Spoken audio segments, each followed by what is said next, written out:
Saya resah sekali dengan banyaknya tokoh-tokoh di Indonesia yang dengan entengnya, dengan ringannya menuduh macam-macam kepada para pejuang di Gaza, para tokoh-tokoh Hamas ya. Saya di sini bukan sebagai seorang simpatisan Hamas, tidak. Saya seorang aktivis kemanusiaan yang berusaha netral, senetral-netralnya. Saya tidak mau menyempitkan perjuangan saya pada satu kelompok tertentu. Ya, entah itu ormas atau orpol atau bahkan gerakan perlawanan tertentu misalnya kan. Tapi masalahnya tokoh-tokoh ini mereka memiliki umat yang banyak, mereka memiliki panggung yang luas ya. Dan mereka ini mengklaim dirinya sebagai pendakwah. Salah satunya video ini, antum perhatikan ya. Kan yang sampai kepada tampuk kekuasaan di Filistin ini Hamas kan ya sekarang nih. Allah alam, kelompok-kelompok ini kelompok yang jauh dari hidayah. Kelompok-kelompok yang menjual nama Islam justru, menjual darah Palestina untuk mencari darah rakyat Palestina untuk mencari keuntungan sendiri. Oke? Hamas ini keluarnya si Ismail Haniyah itu, nanti tahu dia menyerukan jihad di Palestina dan rakyatnya mati dibantai, dianya berada di mana? Di hotel bintang 5 di Qatar. Kurang ajar gak? Kurang ajar si Ismail Haniyah, Rafidah, ular. Mereka teriak-teriak jihad dan nyebarkan penderitaan rakyat Palestina dengan video-video yang ada ini untuk meraup keuntungan untuk mereka. Karena sumbangan-sumbangan tersebut akhirnya terarahkannya ke mereka. Mereka habis panen ini dengan dibantainya para rakyat Palestina. Saya pribadi nggak pernah bertemu dengan Ustadz ini, ya Ustadz Bejrey Barji atau saya nggak tahu nama tepatnya. Tapi saya ingin mengingatkan dan tidak perlu diingatkan pun. Antum tahulah Ustadz ya, bahwa semua perkataan antum itu akan dipertanggungjawabkan. Dan kalau ribuan orang itu mengaminkan informasi dari antum, terus mereka menyebarkan informasi dari antum, itu namanya dosa jariah. Saya ingin menitik beratkan pada beberapa hal di sini. Pertama, yang mengatakan bahwa orang-orang petinggi Hamas ini jauh dari hidayah. Ya, mungkin tampaknya antum ini memang pemilik hidayah, jadi bisa mengontrol hidayah itu dekatnya dengan siapa, jauh dari siapa. Luar biasa. Itu yang pertama, saya sangat keberatan.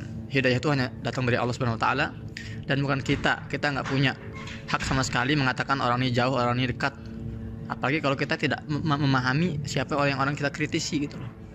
Antum kita mengatakan orang-orang Hamas ini jauh dari hidayah, apakah antum pernah misalnya ke Gaza, bertemu para pejabat-pejabat Hamas atau yang suka ke Indonesia deh, ngobrol dulu. Ya, bicara dulu face to face, dari hati ke hati. Ya, tapi antum berani langsung menjudge mereka itu orang-orang yang jauh dari hidayah. Kedua, antum jelas mengatakan bahwa Ismailahnya ini Rafidah. Jadi, Masya Allah ya, Ustadz, Ismailahnya ini seorang hafiz 30 juz dan pengorbanannya luar biasa. Ya, keluarganya sudah banyak yang dibunuh oleh Israel. Anaknya, kemudian ya kerabat-kerabatnya, rumahnya sudah berkali-kali dihancurkan oleh Zionis. Ya, bagaimana antum bisa menuduh dia seorang Rafidah? Dan antum tahulah, Rafidah ini adalah sekte Syiah yang sudah bisa digolongkan sebagai sekte yang sesat. Jadi Syiah ini kan ada beberapa sekte ya. Ada yang Zaidiyah, ada yang dekat dengan Sunni, itu kan, ada yang moderat, ada yang sudah masuk sekte yang sangat ekstrim, yaitu Rafidah. Antum Ustaz menuduh Ismail Haniyah sebagai Rafidah, ini konsekuensinya besar.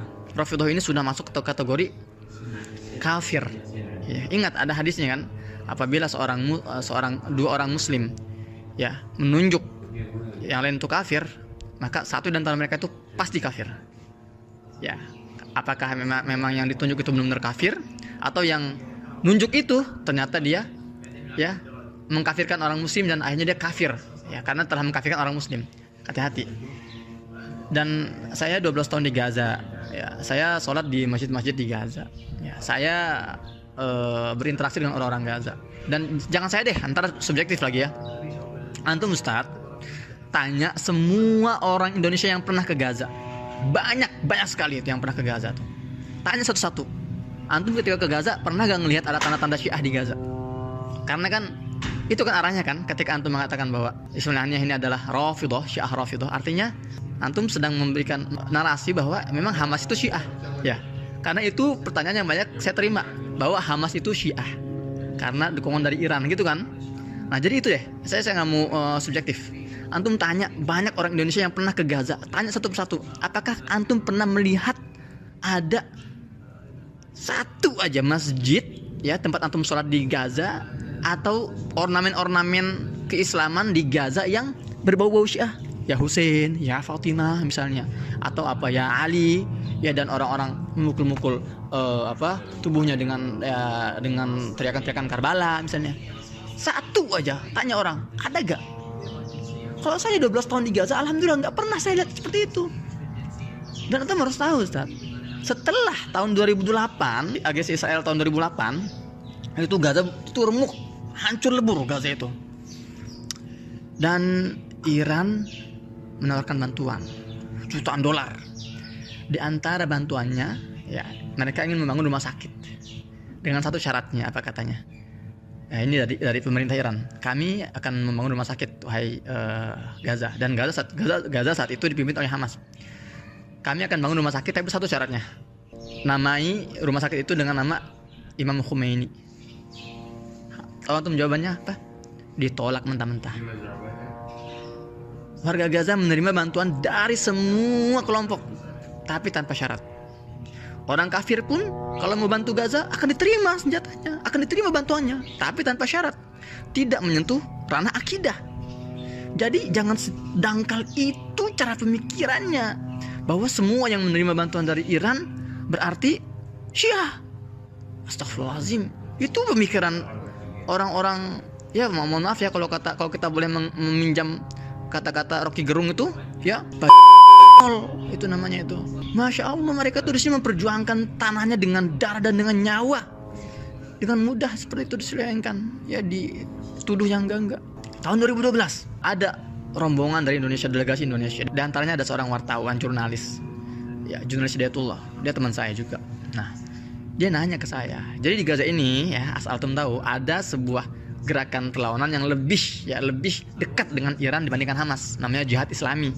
Dan itu banyak berseliweran gosip bahwa Jihad Islami ini adalah gerakan Syiah di Gaza. Nah, wartawan anak muda jurnalis ini datang ke saya nanya, Mas Husein, benar gak sih bahwa Jihad Islami ini afiliasinya ke Iran Syiah gitu ya? Apakah benar Jihad Islami itu ideologinya atau akidahnya Syiah? Dan saya bukan tipe-tipe orang yang senang menjawab langsung ya secara subjektif, enggak. Saya bilang apa? Oke, kamu akan saya pertemukan langsung dengan juru bicara resmi Jihad Islami, namanya Khalid Al-Batash. Seneng dia, saya bawa ke rumahnya karena saya punya akses ya ke beberapa petinggi-petinggi. Wawancaralah dia, si pemuda ini, jurnalis muda Indonesia ini dengan petinggi Jihad Islami. To the point dia, apakah Anda ini Syiah karena Anda sangat dekat dengan Iran? Apa jawaban juru bicara Jihad Islam ini? Dia bilang apa? Wahai saudaraku, kami ini Ahlus Sunnah wal Jamaah, mazhab kami Syafi'i. Jangan lupa, Imam Syafi'i itu lahir di Gaza, tempat kami. Dan kami itu Ahlus Sunnah. Nah, kalau masalah kita menerima bantuan dari Iran, jangankan orang Syiah, dari orang kafir pun kita akan terima bantuannya. Siapapun, latar belakangnya apapun latar belakangnya, ya, agamanya, etnisnya, rasnya, selama mereka mendekat dengan kami untuk membantu kami berjuang, membebaskan negara kami akan rangkul.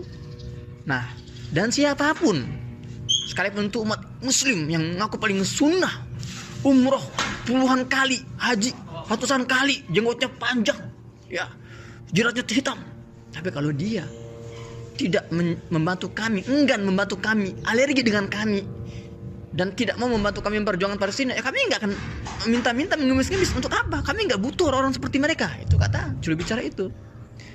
Jadi patokannya bukan agama atau bukan akidah, enggak. Pokoknya siapa yang mau membantu membebaskan Palestina, kami akan rangkul, kami akan terima bantuannya, terlepas niatan mereka di belakangnya itu apa, agenda mereka itu apa. Tapi yang pasti ketika kami menerima bantuan itu tanpa persyaratan, itu tanpa kondisi. Pokoknya kalian membantu, kami terima, tapi jangan ada persyaratan apapun. Seperti itu.